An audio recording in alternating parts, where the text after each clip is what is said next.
말씀 공독하겠습니다. 하나님의 말씀은 마태복음 16장 16절입니다. 신약성경 마태복음 16장 16절입니다.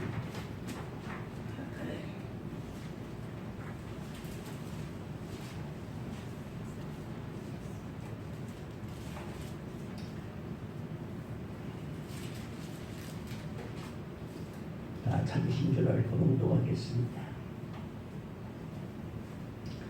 시몬 베드로가 대답하여 가로되 저는 그리스도시요 살아계신 하나님의 아들이시니이다.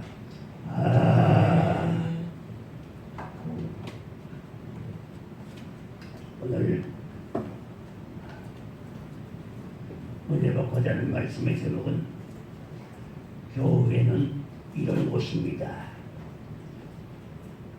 하는 제목을 가지고 쓴 말씀이 전하실 때에 우리의 심령 속에 하나님께서 예비하시는 해가 풍성하시기를 주의 이름으로 축원합니다. 오늘 여기에 16절에 말씀하시기를 저는 그리스도시요 살아계신 하나님의 아들이시니이다 하고 말씀에 신앙을 고백했습니다. 신앙을 고백했는데 사실 이 신앙 고백이 우리의 운명을 완전히 바꾸게 하는 바로 이 고백입니다. 여러분, 원래 우리는 아담 하와 이후로 모두가 죽음 아래 놓여 있습니다. 그래서 우리를 길러주신 우리 부모님을 누가 빼앗아갑니까? 죽음이 빼앗아갑니다. 우리 사랑하는 가족을 누가 빼앗아갑니까? 죽음이 빼앗아갑니다. 우리의 가까운 친구들 누가 빼앗아갑니까? 죽음이 빼앗아갑니다. 요즘 코로나19가 전 세계적으로 퍼지고 나니까 뉴스 시간마다 코로나19 뉴스 특보 해가지고 코로나19 몇 명 확진 이렇게 시간마다 계속 나오고 있습니다. 이런 어려움이 때에 우리는 하나님의 말씀을 듣는 곳에서 예배하는 곳에서 하나님을 찬송하는 곳에서 우리 주님의 은혜를 입고 이 어려운 가운데서 이기고도 남는 하나님의 귀한 백성들이 되시기를 주의 이름으로 축원합니다. 우리 주변에는 불신 가족, 이웃, 친척, 친구들이 많이 있습니다. 그들에게 교회 갑시다, 예수 믿읍시다, 그리고 함께 복받고 함께 하늘나라에 갑시다 하고서 전도하게 되면은 여러 가지 반응을 나타냅니다. 글쎄, 나도 가고 싶기는 한데 시간이 없습니다. 다음에 시간이 나면 가지요. 젊어서는 너무 할 일이 많아서 나중에 나이 들면은 그때 가지요. 그 다음에 나는 절대로 교회 가지 않습니다 하고 거절하는 사람도 있습니다. 거절하는 이유를 보게 될 것 같으면은 예수 믿는 사람들은 너무 독선적이다. 교회에 한번 가면 물귀신처럼 자꾸만 끌고 가려고 한다. 교회의 찬송가가 마음에 들지 않는다. 교회 가보면 사람들이 말과 행동이 일치가 되지 않는다. 주소를 금하니 부담스럽다. 높은 도덕적 요구가 부담스럽다 하는 여러 가지 이유가 있습니다. 그렇습니다. 어쩌면 그들의 말이 일부는 옳을지 모릅니다. 그러나 진정한 교회의 모습은 그런 모습이 아닙니다.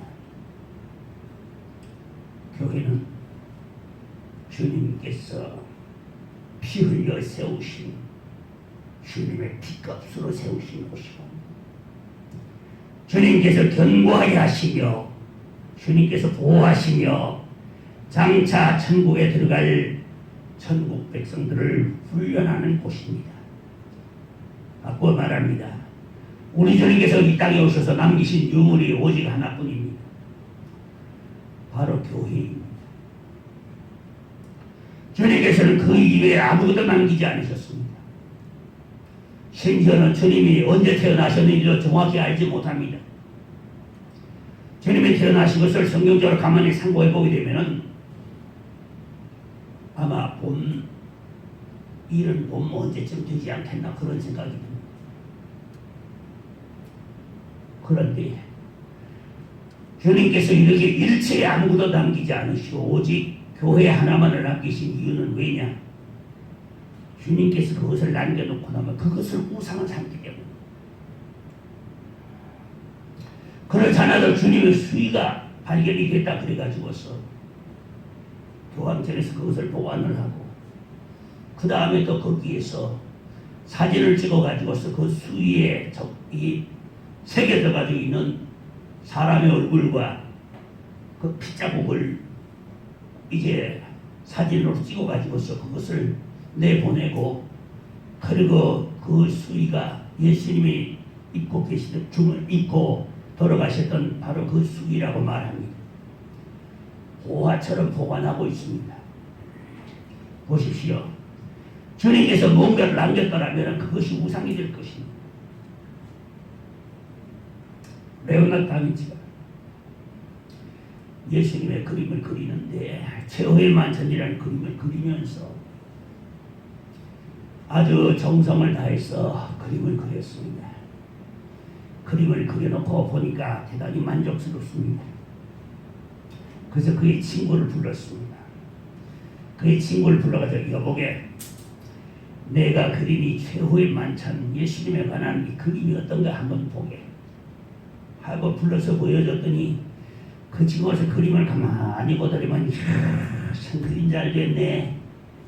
특히 잘 된 것이 뭐냐면은 예수님 앞에 놓이는 바로 그 잔일세. 그 잔이 너무나 아름답고 너무나 빛이 나는 것 같으네요.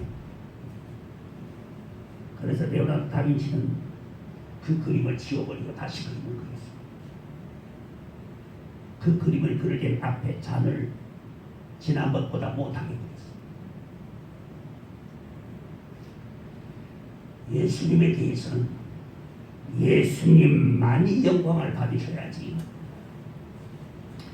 예수님보다 더 높아지고 예수님보다 더 나아지는 것은 존재해서는 안 된다는 것을 주님께서는 우리에게 이 유일한 유물인 교회를 남기시면서 우리에게 이 교회를 주님 오실 때까지 섬기며 받들며 그리고 확장해 가라고 우리에게 명령하셨습니다. 오늘 이렇게 복된 자리에 나오게 된 것, 오늘 이 시간 유튜브를 통해서 이 말씀을 접하게 되는 모든 분들에게 이 모든 것이 하나님의 큰 은혜임을 기억하시기를 바랍니다. 아멘. 주님과 주님의 교회를 소개하며 예수님을 전하게 되면 예수님은 대단히 기뻐하십니다. 여기에 보니까 베드로가 주님께 신앙을 고백합니다. 주님께서 제자들을 향해서 얘들아, 사람들이 나를 누구라고 하더냐? 사람들이 나를 뭐라고 부르더냐? 하고 묻습니다. 어떻습니까? 사람들이 나를 어떻게 보는지에 대해서 궁금한 마음은 예수님도 똑같은 것 같아요.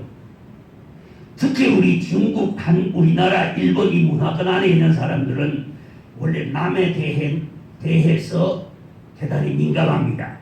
남을 많이 의식합니다.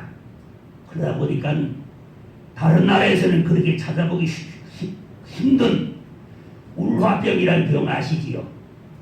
우울증 말입니다. 이 우울증이 중국, 우리나라, 일본 문화 이 안에서 우울증이 많이 생깁니다. 왜냐하면 남을 많이 의식하고 살다가 보니 내가 이렇게 하면 다른 사람이 나를 어떻게 볼까? 이렇게 의식하다가 보니까 자연히 마음은 항상 조심스럽고 항상 긴장되고 그렇게 됩니다. 그래서 다른 사람들이 나를 좋게 봐줄 때는 기쁘고 다른 사람들이 나를 별로 좋지 않게 평가할까봐 근심스럽고, 그래서 옷을 입는 것도 조심스럽게 다른 사람들이 하는 것을 보아가면서, 잔치를 하는 것도 다른 사람들이 하는 것을 보아가면서, 또 그 다음에 우리에게 독특한 문화 하나가 있지요. 예, 사람이 죽은 사람 앞에 놔놓고 파티를 하는 문화입니다. 여러분, 이런 문화는 좋은 문화입니까? 안 좋은 문화입니까? 모르겠습니다만은 어쨌든 간에 죽은 사람 앞에 놓고 파티를 합니다. 그리고 난 다음에 어떻게 합니까? 돈을 걷습니다. 이런 문화는 우리에게만 있습니다. 다른 나라에는 찾아볼 수 없습니다. 탈무드에 보면 재미있는 이야기 하나가 있습니다. 미국에서 어떤 사람 하나가 죽을 적에 이렇게 말했습니다. 마지막 유언을 남기기를, 내가 죽거든 나에게 내 장례식에 오는 사람들은 내 관 속에다가 1불씩 돈을 넣어주게, 그렇게 유언을 하고 죽었습니다. 그리고 그 나라에는 부정문화라는 것 자체가 없습니다. 그리고 사람이 죽게 될 것 같으면, 우리나라도 지금 그런 경향을 하고 있습니다. 그리고 시체 분장사가 있습니다만은 시체를 곱게 화장을 해가지고서 그래도 관에다 눕혀놓고 온 마을 사람들이 다 그것을 보게 만듭니다. 어린아이부터 어른이까지. 마지막 가는 모습입니다. 그래서 내 관 속에다가 나를 보러 오는 사람들에게는 1불씩 가져서 내 관 속에 넣어주게나, 그렇게 유언을 남기고 죽었습니다. 사람들이 그 유언을 따라서 오는 사람마다 관 속에다가 1불씩 넣고 그 얼굴을 가만히 보고는 눈물을 흘리며 갑니다. 그리고 그 관 속에 1불짜리 돈이 어떻게 있습니까? 잔뜩 쌓여 있겠지요. 유태인 하나가 오더니만은 얼굴을 가만히 쳐다보고 슬픔을 표시하더니만은 주머니에서 수표책을 꺼내더니만은 수표를 가져서 컸습니다. 그 돈 모조리 집어가지고 세 보더니만은 그 돈에다가 1불 더한 금액을 수표를 써가지고 집어넣고는 돈은 지주머니에 주워넣고 가버립니다. 여러분 잘 생각해 보십시오. 유태인은 가만히 앉아서 돈 벌었습니다. 그는 수표를 지불했으니 분명히 돈 지불한 겁니다. 그러나 그 수표는 영원히 돈을 달라고 은행에서 집어넣어야 은행에서 그 수표를 갚아야 할 일은 영원히 없습니다. 여러분이 얼마나 지혜로운 겁니까? 그걸 가만히 앉아서 많은 돈을 거둬 주셨습니다. 이런 일은 특별한 일입니다. 우리에게는 이런 문화가 있어서 좋은 일이 있으면 가서 못해주고, 슬픈 일이 있으면 가서 못해주고, 이런 것이 하나의 문화처럼 되어 있습니다. 그런데 우리 주님께서도 다른 사람들이 나를 어떻게 평가하는지가 궁금하셨던 것 같아요. 그리고 제자들 앞에서 자신이 누구라는 것을 분명히 밝히고 싶으셨던 것 같아요. 그래서 내가 바로 구약에 예언한 그다, 그렇게 말씀하시지 않고 주님께서는 그에게 우회적으로 질문을 합니다. 사람들이 나를 누구라 하더냐? 그들이 대답합니다. 선생님을 어떤 사람은 엘리야라고 그러십니다. 언제나 바른 말을 하고 권력 앞에 숙이지 아니하고, 그리고 백성들을 향하여서, 그리고 권력자들을 향하여서 주님은 분명하고 확실하게 해야 될 일과 잘못된 것을 지적하시니 엘리야와 같은 분입니다. 거기다가 놀라운 능력이 나타나니 그보다 엘리야가 3년 6개월 전 가물었던 땅에 비를 내리게 하던 것처럼 그런 능력이 나타나니 주님은 엘리야라고 말합니다. 어떤 사람은 그럽니다. 어떤 사람은 옛 선지자 중에 한 분이 아니냐, 그렇게 말하는 분도 있습니다. 또 어떤 사람은 예레미야 같은 분이라고 합니다. 예레미야는 나라를 사랑해서 얼마나 자기 백성을 사랑하고 자기 나라를 사랑했던지 예레미야서가 있고 예레미야 애가가 있습니다. 예레미야의 슬픈 노래입니다. 앞으로 자기 나라가 망할 것을 내다보면서 애가를 지어서 불렀습니다. 그 애가에 보게 되면 기가 막힙니다. 정말로 단잠의 슬픔을 안고서 그 애가를 썰어 내려갑니다. 내 머리는 눈물이 근원이 되고 내 눈은 눈물이 샘이 되었도다. 나의 눈은 눈물로 짓물렀도다.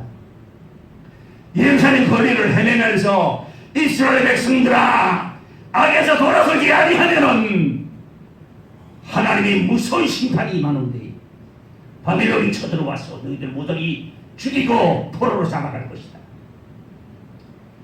예루살렘 거리를 울면서 이렇게 예언을 하지만 그 말에 귀를 기울이는 사람 아무도 없습니다. 나중에야, 그로부터 시간이 지난 다음에야 그 예언이 그대로 이루어지게 되고 바벨론 포로로 가서 오랫동안 죽을 고생을 하고 다시 돌아와서 성전을 짓고 나서야, 야, 그분이 정말로 우리를 위해서 하나님 편에서 우리를 사랑해서 그 말씀을 하셨는데 하고서 그를 존경합니다. 그러니 주님 하시는 걸 보니 예레미야와 같습니다. 이 나라의 백성을 너무나 사랑하십니다. 근데 예레미야 같습니다 하고서 여러 가지로 답변을 합니다. 사람들마다 자기의 소견에 느끼는 대로 답변 이제 말하던 것을 이야기합니다. 그랬더니 주님께서 그러면 그들은 그렇게 선지자 엘리야, 예레미야 이렇게 말한다면은 너희는 나를 누구로 하느냐? 따라하시다. 너희는 나를 누구라 하느냐? 아멘. 오늘 이 질문은 굉장히 중요한 질문이요. 이 질문의 답 하나에서 우리는 영생에 들어갈 수가 있고 영원한 지옥의 형벌로 들어갈 수도 있다는 것을 알아야 합니다. 그 수많은 제자들이 있었지만은 제일 먼저 거기에 답을 한 사람 바로 베드로. 다른 제자들도 아마 베드로와 같은 신앙을 고백하고 싶었을 것입니다. 나다나엘 같은 사람은 어떻습니까? 나의 주시여 나의 하나님이시니이다. 주님을 뵙자마자 그러지 않았습니까? 엎드려 절하면서 나의 주시며 나의 하나님이시니이다. 그렇게 고백을 했는데 수많은 제자들이 그런 마음을 가지고 있었지만은, 그러나 베드로가 먼저 고백하기를 아마 기다리고 있었을 것입니다. 베드로에게 양보했을 것입니다. 그래 베드로가 제일 먼저 나섰습니다. 따라하겠습니다. 주는 그리스도시여 살아계신 하나님의 아들이시니이다. 아멘. 이 고백을 들은 주님께서 얼마나 기뻐하셨던지. 바요나 시몬아 네가 복이 있도다. 바요나 시몬아 요나의 아들 시몬아. 여기에서는 요나의 아들이라고 돼가지고 있고, 그 다음에 요한복음에 20장 가게 되면 22장 가게 되면 요한의 아들이라고 되어 있습니다. 여기에 발음의 차이가 있다는 것을 기억하시길 바랍니다. 바요나 시몬아, 요나의 아들 시몬아.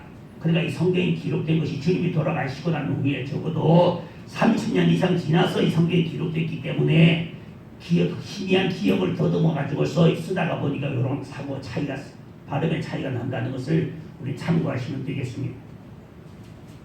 그런데 주님 하신 말씀이 네가 복이 있도다. 여러분, 세상에 주님께서 복이 있도다 하는 사람보다 더 큰 복 받은 사람은 없습니다. 아멘. 마태복음 12장 23절 24절에 이렇게 말씀하십니다. 예수께서 조용히 저희들을 돌아보시며 이르시되 너희의 보는 것을 보는 눈이 복이 있고 너희의 듣는 것을 듣는 귀가 복이 있다. 이전에 수많은 선지자들과 왕이 너희 보는 것을 보고자 하였을 때 보지 못하였고 너희 듣는 것을 듣고자 했을 때 듣지 못하였느니라. 구약의 선지자들과 수많은 왕들과 수많은 사람들이 예수님이 오실 것을, 메시아가 오실 것을 예언하며 기다리며 그 가운데서는 온 이스라엘 백성들이 하나같이 기다리는 바로 그분입니다. 바로 예수님 그리스도이신 것입니다. 그 수많은 사람들이 예수님 오실 것을 기다렸습니다. 그러니까 이상하시지 않습니까? 한 아기가 우리에게서 낳고 한 아들을 우리에게 주신 바 되었는데 그 어깨는 정사를 배웠고 그 이름을 기묘다라 모사라 전능하신 하나님이라 영존하시는 아버지라 평화의 왕이라 평강의 왕이라 할 것입니다 하고 말씀하십니다. 한 아기를 우리에게 주셨는데 그분을 뭘 했죠? 정사와 권세를 주시고 그 다음에 그분은 무슨 호칭을 받을까? 하나님이라는 호칭을 받을 것이요 만물의 주인이라는 하나님이라는 호칭을 받을 것이요 평화의 왕이 예수님에 대한 호칭은 이런 호칭이 따라오는 분이 앞으로 태어날 것이다. 그 아기가 태어날 것이다. 주전 790년경에 활동하던 이사야 선지자는 예언을 했습니다. 수많은 사람들이 이 예언들을 믿습니다. 이사야는 11장 1절 이하에 말씀하십니다. 이새의 줄기에서 싹이 나며 그 줄기에서 한 가지가 나서 결실할 것이요.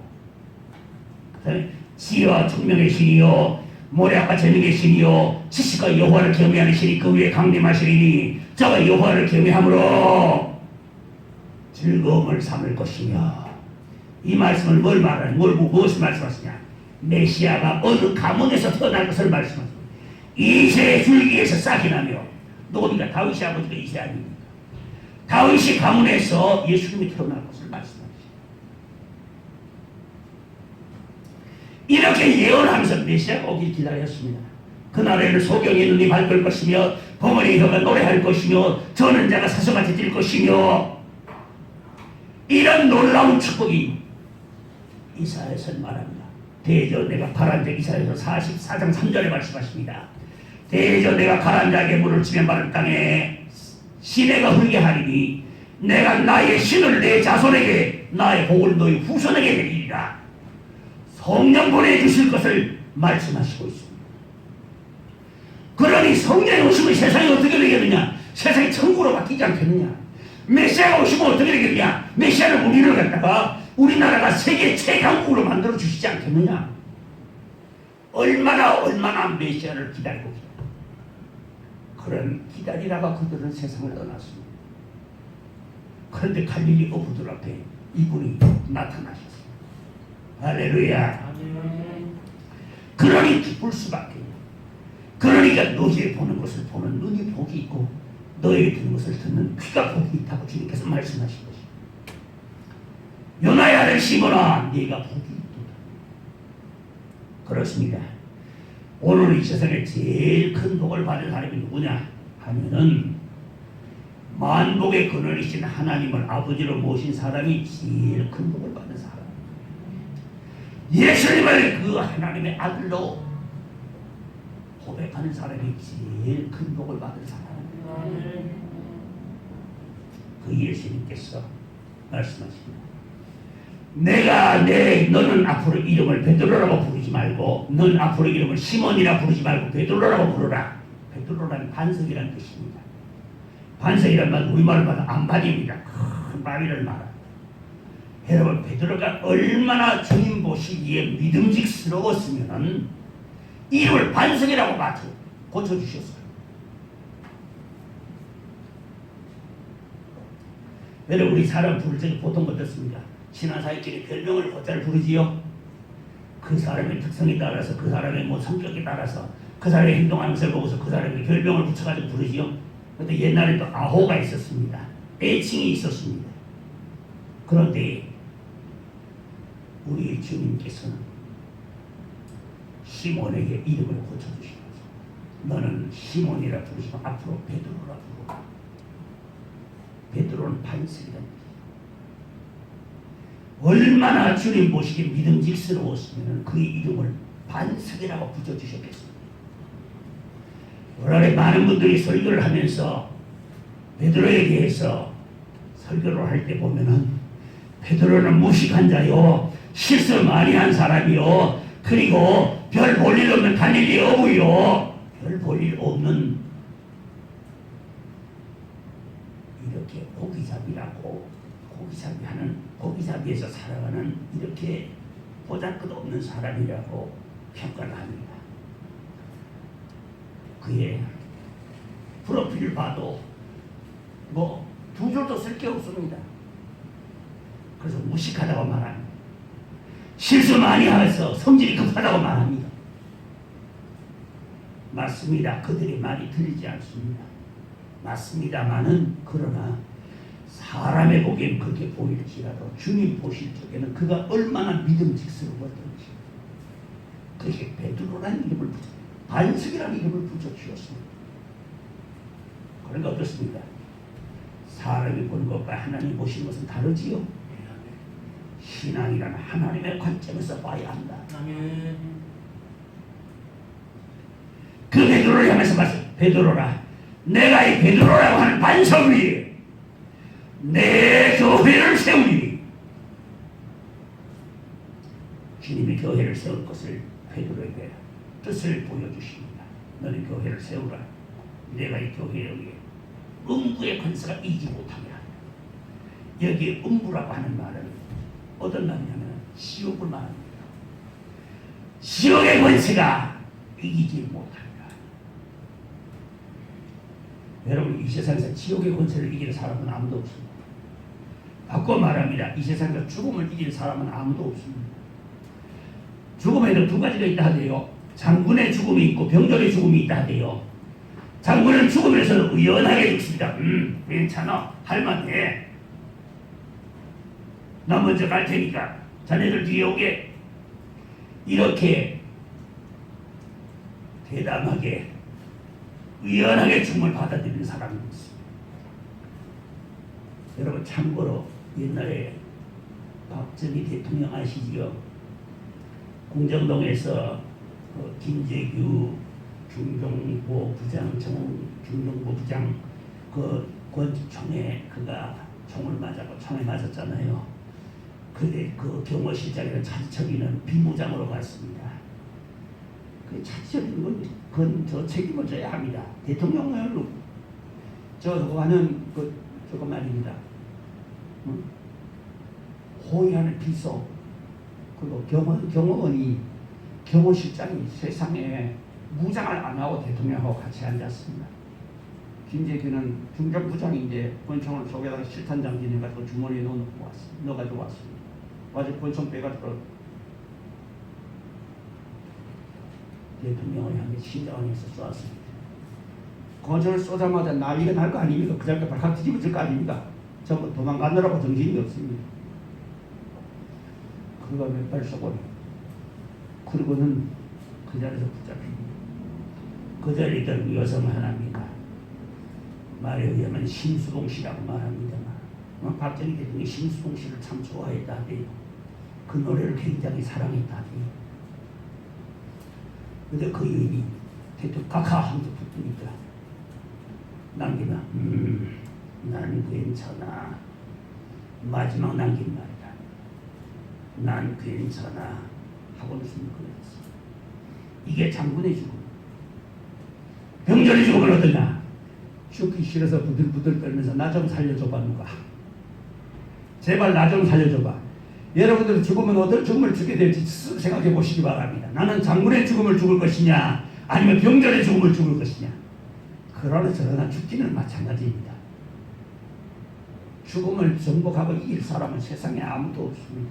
그런데 주님께서 주는 그리스도시요 살아계신 하나님의 아들이시니라 하고 신앙을 고백하는 베드로에 대해 시몬에 대해 반석이라고 하는 이름을 주시면서 이 반석 위에 내가 내 교회를 세우마. 이 세우는 너희는 죽음의 권세가 이기지 못하리라. 아멘. 아멘. 교회는 바로 죽음의 권세가 이기지 못하는 것이다. 오늘 어쩌다가 교회를 중심으로 해서 코로나가 많이 발생했습니다. 정말 이거는 우리가 좀 생각을 좀 해봐야 됩니다. 저는 믿음이 적어서 그런지는 모르지만 저는 그렇게는 하지 않습니다. 무모한 짓을 하지 않습니다. 어떤 분들은요, 기도 많이 하면 그러게요. 기도하면은 자기한테 이제 환자 몸이 불편해서 이제 기도 받으러 오면은 부흥강사나 이런 분들이나 기도 많이 하는 분들이 그럽니다. 약 먹는 거 띄워 당장에. 약 끼고 기도 받아야지. 무슨 약을 먹어서 기도를 받으려고 그래요. 불경스럽고 하나님 그 약만도 못해 하고서 책망을 하고 약을 끼게 만들고 기도를 했다 합니다. 저는 그러지 않습니다. 약속 성경에 야고보서 5장에도 보면 그랬습니다. 기름을 바르기 위하여 기도하라고 되어 있습니다. 기름이 뭡니까? 약입니다. 약을 바르죠. 약을 복용하죠. 그러면 모든 병을 다 예수 앞에서 고치는 게 아닙니다. 아프면 병원에 가. 약 먹어. 수술해. 그래도 안 되거든 주님 앞에 와. 아멘. 아멘.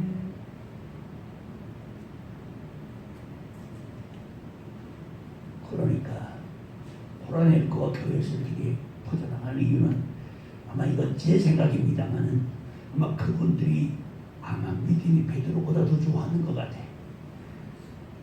우리 모임 가운데는 감히 못 들어올 것이야.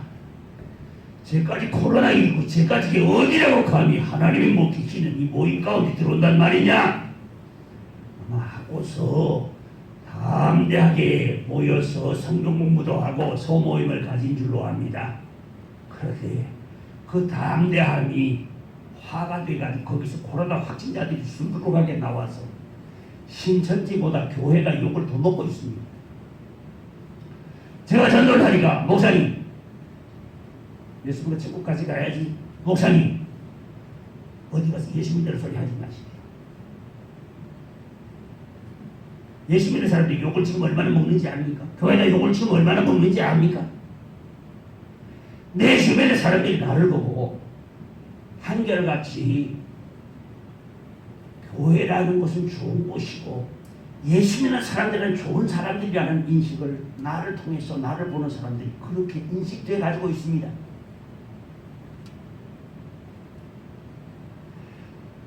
어떤 목회자들, 몇몇 목회자들은 목사님은 나의 목회의 멘토입니다라고 말하는 목회자도 있습니다. 내 신학교 음성들 중에서는 목사님 같은 분이 신학교 우리 동창 중에 하나 있으니 목사님 같은 분이 우리 동창 중에 계시니 우리가 자랑스럽습니다. 이렇게 말하는 동창도 있습니다. 그런데 제가 그들 향해 복음을 전하면서 전도하니까 말합니다. 목사님 지금 전도하지 마십시오. 교회가 욕을 얼마나 먹는지 압니까? 전광훈이라고 하는 사람이 나와가지고 세상에 말도 안 되는 짓을 그렇게 합니다. 나는 거기에 대해서 할 말이 없습니다. 나는 그가 잘하는지 잘못하는지 나는 거기에 대해서 말할 필요가 없습니다. 내가 말할 일이 아닙니다만 어쨌든 간에 교회가 그로 인해서 좋지 않은 인상을 심어주는 것만은 사실인 것 같습니다. 여러분 교회는 그런 곳이 아닙니다. 교회는 이런 곳입니다. 제 첫 번째입니다. 슬픔과 어려움을 당한 사람이 와서 위로받는 곳이다. 아멘. 아멘. 나인이라고 하는 성에 한 과부가 살았습니다. 그 과부에게 여러분 과부가 왜 과부입니까? 남편이 없으니 과부지요. 맞습니까? 조용한 걸 보니까 모두 다 이제 비대면 예배를 드리느라고 집에 다 가신 것 같습니다. 상관없습니다. 나는 내 할 말만 하면 되니까. 내 직분은 전하는 것이 내 직분이지. 듣는 사람들이야. 듣든 안 듣든 그거는 내 알 바 아니야. 잘 들으면 더 좋고 안 들어도 좋고 잘 들으면 더 좋고. 나인이라는 성에 한 과부가 있었습니다. 남편이 없습니다. 그에게 아들 하나가 있었습니다. 그러니 과부는 남편을 잃었을 때 그 슬픔이 어떠했겠는가는 여러분 이야기 안 해도 압니다. 혹시 여러분 중에서 남편이 죽고 난 뒤에 아이고 그놈의 물건 잘 죽었다. 혹시 그러실 분 계실지 모르지만 여러분 그놈의 물건이 그래도 있으니까 과부 소리 안 듣는 겁니다. 그 물건 없으면 과부야. 맞는지 모르겠습니다만 제 생각에 그런 것 같으네요. 때 제가 알기로 어떤 권사님 한 분이 자기 남편이 세상을 떠났습니다. 세상을 떠난 후에 제가 그 집을 신방을 했습니다. 했더니만 그분이 저를 보고 그래요. 목사님, 예, 보고 싶어 쭉 있습니다.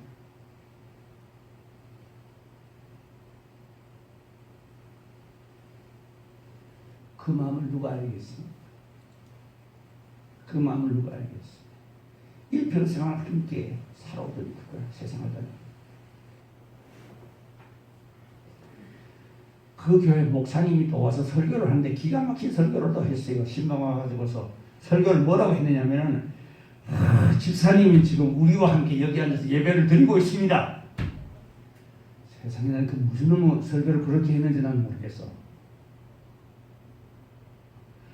아니 세상에 죽어서 하늘나라에 간 사람을 지금 우리와 함께 우리 눈에 보이지 않지만 여기서 모여서 우리와 함께 예배를 드리고 있답니다. 그러니 거기 앉아있던 어떤 분이 맞닥뜨렸습니다. 예, 저는 보았습니다라고 말합니다. 이러니 이 과부 성도가 미칠 것만 같은 거예요. 왜 다른 사람 눈에는 보이면 내 눈에는 안 보이냐 이거야. 그런데 사랑도 슬픔도 세월이 가면 하는 노래도 있대요. 그로부터 수십 년의 세월이 지나고 나니까 그런데도 이기며 잘 삽니다. 그런데 이 과부가 남편을 잃고 나니 얼마나 괴롭고 얼마나 슬프고 외로운지. 대체로 부부간의 금슬이 좋은 가정은 배우자가 세상을 떠나고 나면은 3년 내에 따라 죽는다고 하대요. 그래서 죽기 전에는 아마 이를 갈 만큼 못 살게 해놔놓고 죽으면은 아마 따라 죽지는 않을 것 같습니다. 공감이 갑니까? 혼자서 궁금하지 마십시오. 그러니 이 여인이 희망이 등불이 꺼졌습니다. 자기의 일생을 맡아줄 보험이 세상을 떠나버렸으니 말입니다.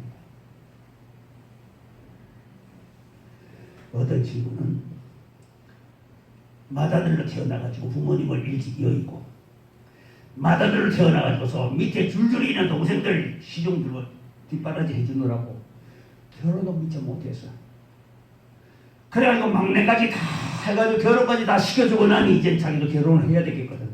그래서 결혼을 했대요. 결혼을 했는데 결혼을 했을 때 허니문을 떠났습니다. 신혼여행을 갔습니다. 신혼여행을 가가지고서 침대에서 자는데 자다가 눈을 떠보니 왜 여자가 하나 옆에 누워있는 거야.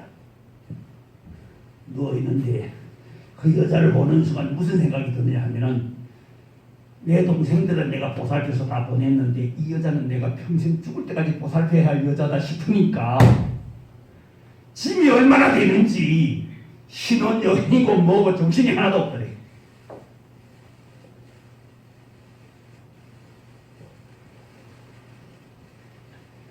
이야기가 정반대로 간 것 같습니다만 이 말도 못한 이 슬픔을 당한 이 여인 아들 하나가 있었습니다.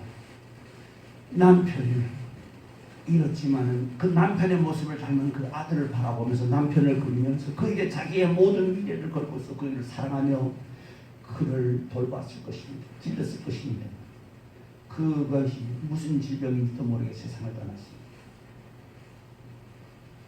여러분, 죽는다는 것은 나이가 많다고 반드시 죽는 것은 아닙니다. 젊어도 죽을 수 있습니다. 죽음은 언제나 우리 곁에 있습니다. 한 발짝만 잘못 내디뎌도 죽음에 이를 수 있습니다. 택시 한 번 잘못 타도 죽음에 이를 수 있습니다. 죽음은 항상 우리 곁에 있습니다. 그러니 청년이 죽었습니다. 자, 남편이 죽어서 아들에게 마지막 희망을 걸고서 남편의 형상을 닮은 아들에게서 남편의 모습을 그리면서 위로를 받고 그 아들에게 모든 올인했는데 그 아들마다 죽었으니 이 여인에게 다가온 슬픔이란 얼마나 큰가는 여러분들 말하지 않아도 아실 것입니다. 많은 사람들이 그를 위로하시면 누가 그 위로를 받을 수 있겠습니까?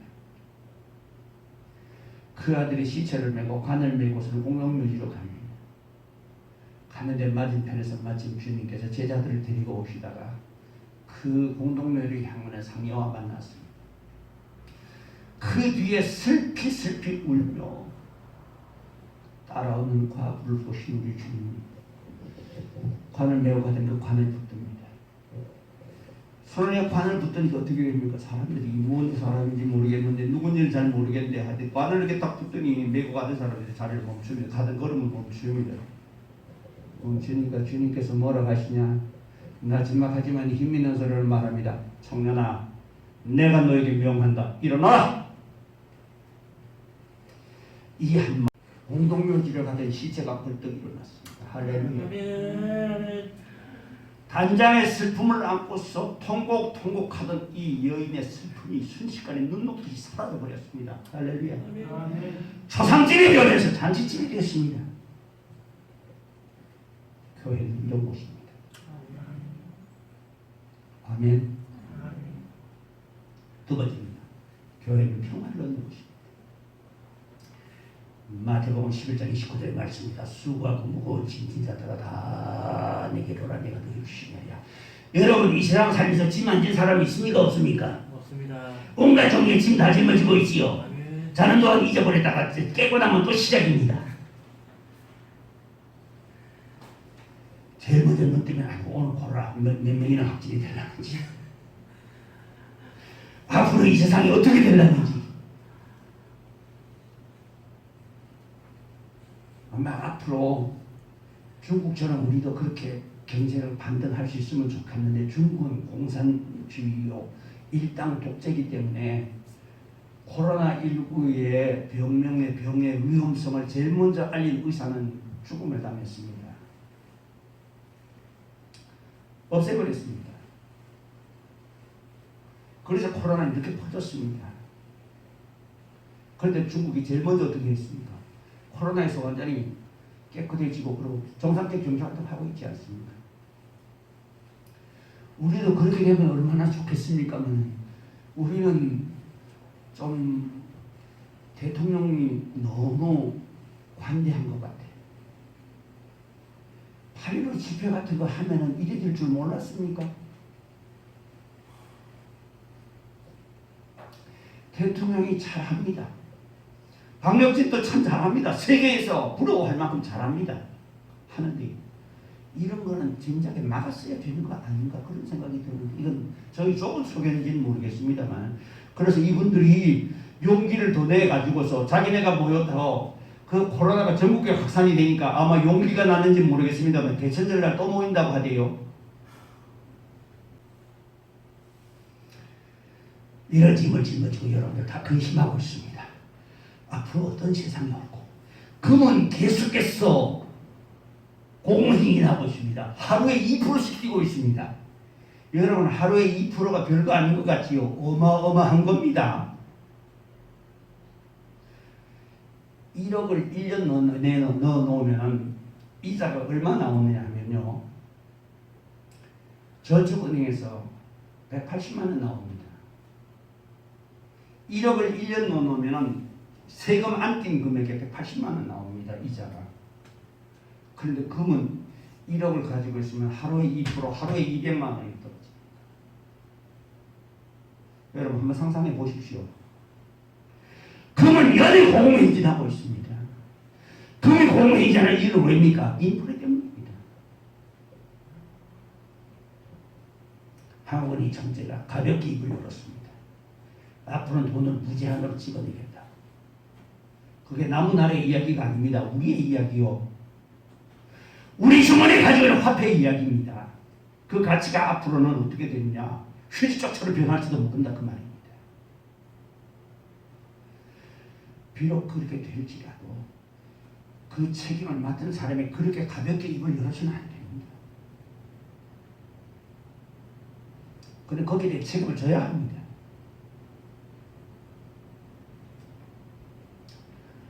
저는 정치권에서 이야기를 하는 것이 아닙니다.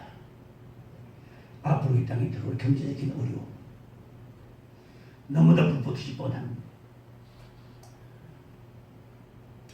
이럴 때의 질병은 어떻게 될 것이며 경제적으로는 어떻게 될 것이며 다 다들 불안해하고 있습니다. 이 개성화적인 학원들 보십시오. 다 문 닫았잖아요. 다 문 닫고 있잖아요.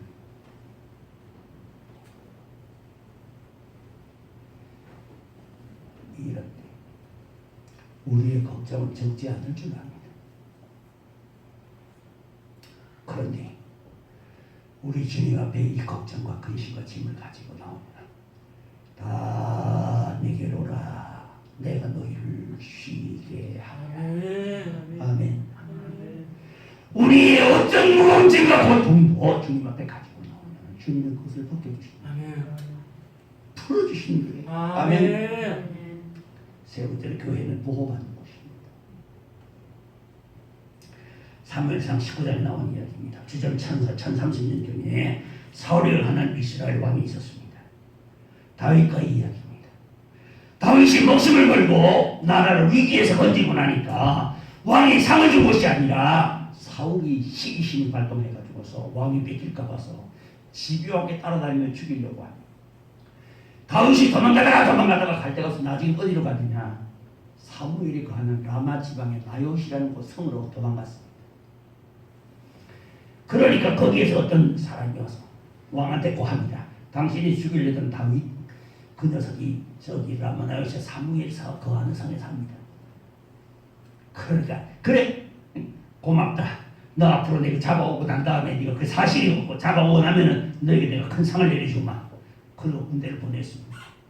군대를 보냈더니 세상에 잡으러 간 사람들이 갑자기 마음을 변했습니다. 성령이 내려와서 그 마음을 감동하니까 그 마음이 변해버렸습니다.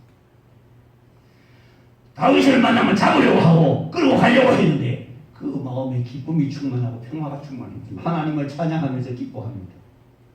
그리고 민속으로 돌아갑니다. 사람을 몇 번이나 보냈지만 여전히 빈손으로 돌아오니 사울이 분기탱천해가 죽었어요. 노기가 충천해가지고서 이 머저리 같은 것들 내가 가서 직접 잡아오리라 하고는 군대를 데리고 갔는데 몰고 군대를 끌고 갔는데 자기에게도 하나님의 신이 임하니까 라마나요시에 들어가기 전에 성 안에 들어가기 전에 하나님의 신이 임하니까 다윗을 죽이던 생각은 간 것이 없어져 버리고 하나님의 신이 강림하시니까 입에서 찬양이 나오고 감사가 나오고 기쁨이 나오고 기도가 나오고 예언이 나옵니다. 그러니 하나님의 신이 얼마나 강하게 감동했는지 입구에 있던 옷도 다 벗어지고 훌쩍 벗어도 부끄러운 줄 모르고 열심히 여호와께서 가라사대 나 여호와가 말하노라 하면서 세상에 예언을 하고 있습니다. 그래서 그것이 속담이 되었습니다. 사울도 예언자 중에 있느냐 사울도 선지자 중에 하나냐 하는 속담이 생겼습니다. 다윗을 죽이려고 찾아갑니다. 사무엘이 가는 라마나요시는 사울이 죽이려고 칼뽑아 들고 왔다가 하나님 신이 감동이 돼서 하나님을 찬양하고 영광을 돌리고 그냥 빈손으로 돌아갔어. 누가 보호하셨습니까? 하나님의 신이 보호하시죠. 교회는 보호받는 것이다. 아멘. 여러분 코로나19요 교회도 들어올 수 있습니다. 그러니까 조심해야 합니다. 방역해야 합니다. 그리고 방역지침 지켜야 합니다. 그런다고 안 들어오면 좋겠는데 그래도 경상도 말로 말하면 뒤숭한 사람이 있고 저 말로 말하면 뒤통맞은 사람이 있습니다. 개도 보니까 그 뒤통맞은 개가 있대요. 뒤숭 떠는 개가 있대요. 보니까 암개가 말입니다. 제가 알고 있는 어떤 집사님 집에 키우는 개인데 암개가 새끼를 낳았어요. 새끼를 여러 마리 낳는데 이 암놈이 말입니다. 들어가면 나가면 지 새끼 한 마리씩 다 밟아 죽였어요. 이런 뒤숭한 의미도 있더라고. 사람도 그렇게 뒤숭한 사람이 교회 안에는 그런 사람도 있어요. 그러니 그래도 들어오면 그러니까 우리가 지킬 것은 지켜야 합니다. 아멘. 네, 아멘. 어떤 목사님은 믿음이 얼마나 좋은지 마스크 벗어 하늘에서부터 신선한 공기가 내려오고 있어 하고서 외칩니다. 딱 그 양반 믿음 좋대. 저는 그런 믿음 없습니다.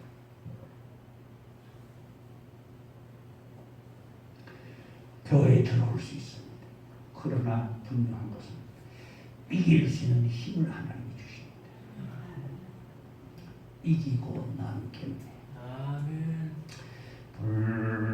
불같은 시험 많으나 겁내지 맙시다. 그 주의 권능 그 신이 이기고 남겠네. 여러분 어떻습니까? 이길지도 모른다. 혹시 이길까? 기대를 한번 해봐라 좋겠다. 아니고 이기고도 남는데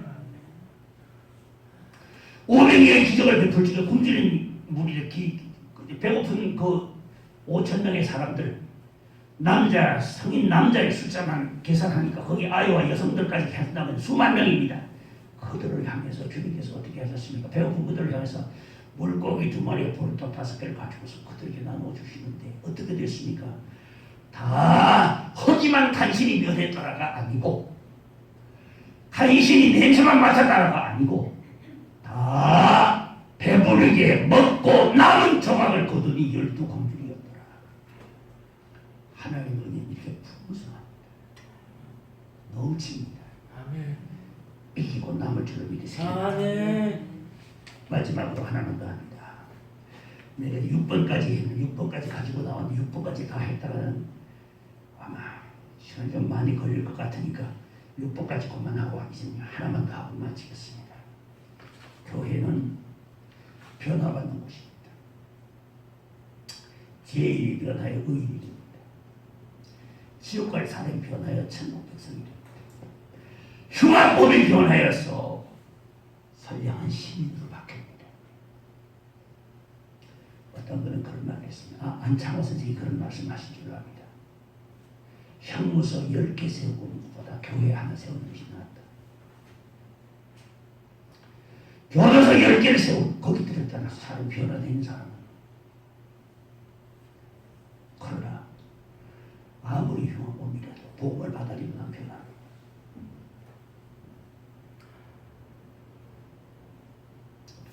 이것이 바로 교회입니다. 이제 말씀을 마쳐야 되겠습니다. 교회는 슬픔을 당한 사람들의 위로, 그 다음에 무언 짐진 자들의 평화를, 그리고 세상의 고통과 어려움에서 보호받아, 그리고 흉악법이나 죄인이 변하여 천국 백성이 되어 변화되는 것입니다. 이 교회는 주님이 남기신 유일한 유물입니다. 주님을 사랑한다면 우리는 교회를 사랑해야 되겠고, 교회를 사랑한다면 이 교회를 위해서 우리 눈물과 기도로 섬겨야 되겠고, 주님의 부탁대로 교회가 존재하는 이유는 바로 전도하기 위해서입니다. 우리 모두 교회의 귀중함을 알았다면 이제는 멸망으로 내려갈 영혼들을 주님께로 인도하는데 여러분들의 생애를 다 사용하시기를 바랍니다. 기도하겠습니다. 거룩하신 아버지 하나님 감사합니다. 저는 그리스도시가 살아계신 하나님의 아들이십니다고 고백한 시몬에게 요나의 아들 시몬아 네가 복이 있도다. 이것을 네게 알게 하니가 내 혈육이 아니여 하늘에 계신 내 아버지시니라. 너는 베드로라. 이제부터 네 이름을 베드로라고 부르라. 내가 이 베드로라고 하는 반석 위에 내 교회를 세우리니 지옥의 권세, 죽음의 권세가 이기지 못하리라 하시던 주님의 말씀이 오늘 이루어져서 세계 곳곳에 부활을 증거하는, 죽음을 정복하신 예수님을 전하는 교회들이 곳곳에 서 있습니다.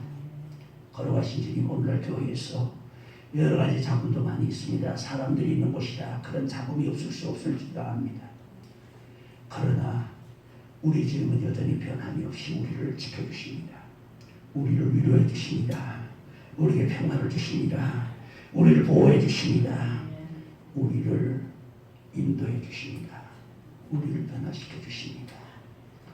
우리를 맡아주시고 책임지시고 인도해 주시는 분이 바로 목자 되신 우리 주님이신 줄 알고서 그 주님을 우리가 모시고 우리에게 들어와 있는 어려움과 무거운 짐을 주님께 맡기게 하시고 주님이 남겨준 유일한 유물인 교회를 주님을 사랑하듯 사랑함으로써 눈물과 기도로 섬기며 이 교회를 위하여서 멸망으로 내려가는 영혼들을 구원하여 이 교회로 인도하는 데에 우리 모두를 사용하는 주님의 동역자들 되게 하여 주시옵소서. 예수님 귀하신 이름으로 기도하옵나이다.